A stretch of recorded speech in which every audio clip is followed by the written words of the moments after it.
नमस्कार। मैं सुमंत कश्यप अपने YouTube चैनल में आपका स्वागत करता हूं। एडवांस एस्ट्रो वास्तु रेमेडीज़ पर यह वीडियो है। इसमें एक मैंने बर्थ डिटेल्स लिया है।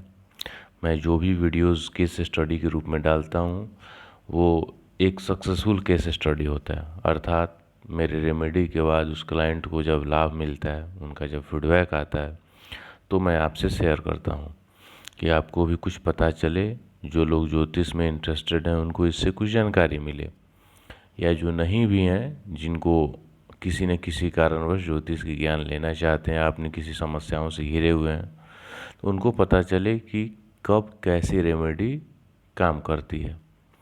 ये जो बर्थ डिटेल्स है 3 जून 1988, टाइम यहाँ प्लेस है, इसको हम देखते हैं। ये आपके सामने साउथ इंडियन चार्ट है। साउथ इंडियन चार्ट मैंने इसलिए लिया है कि एडवांस एस्ट्रो वास्तु के लिए बहुत अच्छा काम करता है। ये कुंडली का फर्स्ट हाउस है, ठीक है। यहाँ पे शुक्र है और ये कुंडली का इनके 11th हाउस है, 11। ये लाभ भाव होता है कुंडली का। शुक्र का इस पर बैड एस्पेक्ट है, बैड हिट। 11वां भाव लाभ का होता है, आप सभी जानते हैं, और वही लाभ इनको नहीं मिल पा रहा था। आप सभी को मैंने अपने पुराने वीडियोस में भी एक बताया था कि जो बैड हिट होते हैं, यदि हम उस प्लेनेट का बैड हिट जिस भाव पर पड़ता है उस भाव से संबंधित दिशा में उस प्लेनेट का सामान आ जाए तो वह बैड हिट एक्टिवेट हो जाता है। जैसे शुक्र का बैड हिट इनकी कुंडली के 11वें घर पे है, और इनकी कुंडली के 11वें घर से संबंधित, यहाँ मैं आपको फिर बता दूं कि प्रत्येक व्यक्ति की कुंडली के हिसाब से भाव के अनुसार दिशाएं बदलती हैं। तो इसलिए यहाँ मैं आपको नहीं बता सकता कि 11वें भाव में कौन सी दिशा होगी, क्योंकि ये इनकी कुंडली के अनुसार की बात है। तो 11वें भाव से संबंधित दिशा में जब शुक्र का वस्तु आ जाएगा तो बैड हिट एक्टिवेट हो जाएगा।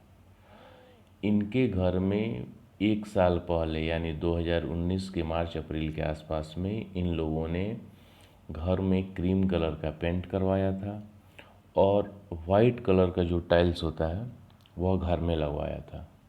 तो पूरे घर में लगने के बाद जो 16 दिशाएं हैं उसमें शुक्र की भी एक दिशा हुई इस 11वें भाव से संबंधित, और उस दिशा में जब वाइट कलर का टाइल्स और क्रीम कलर का पेंट आया तो यह बैड हीट एक्टिव हो गया।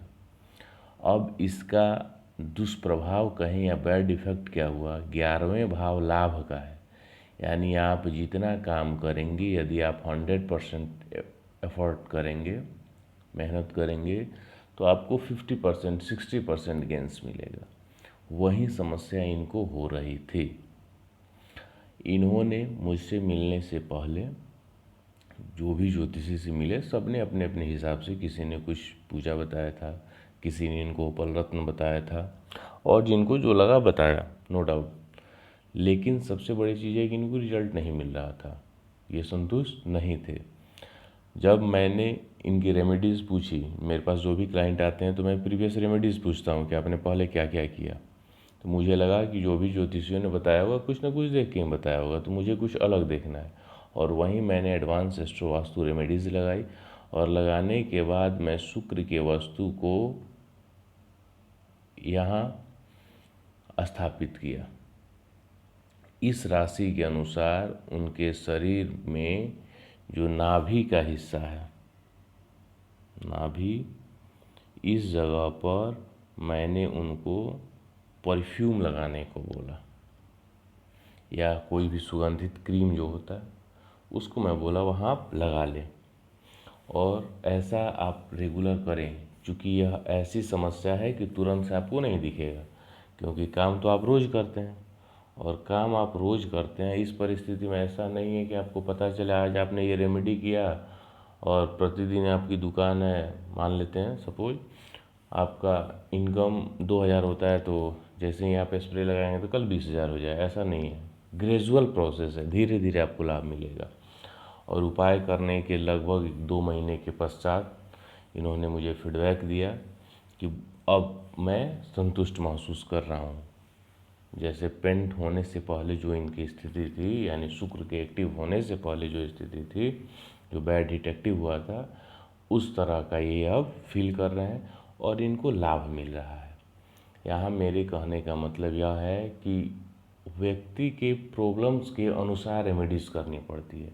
ये आवश्यक नहीं है कि एक ही रेमेडी सब जगह काम करे। बहुत से लोगों को सिग्नेचर बदलने से लाभ हो जाता है, बहुत से लोगों को मोबाइल नंबर से लाभ हो जाता है बदल देने पे, कई लोगों को जेम स्टोन से लाभ मिल जाता है, कितने लोगों को वास्तु से होता है, कितने लोगों के लिए एडवांस एस्ट्रो वास्तु करना पड़ता है।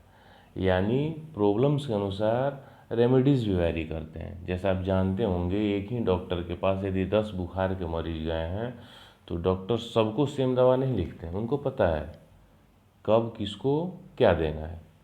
कई पेशेंट्स की एक बार में समस्या ठीक हो जाती है, कई को 2 बार भी जाना पड़ता है।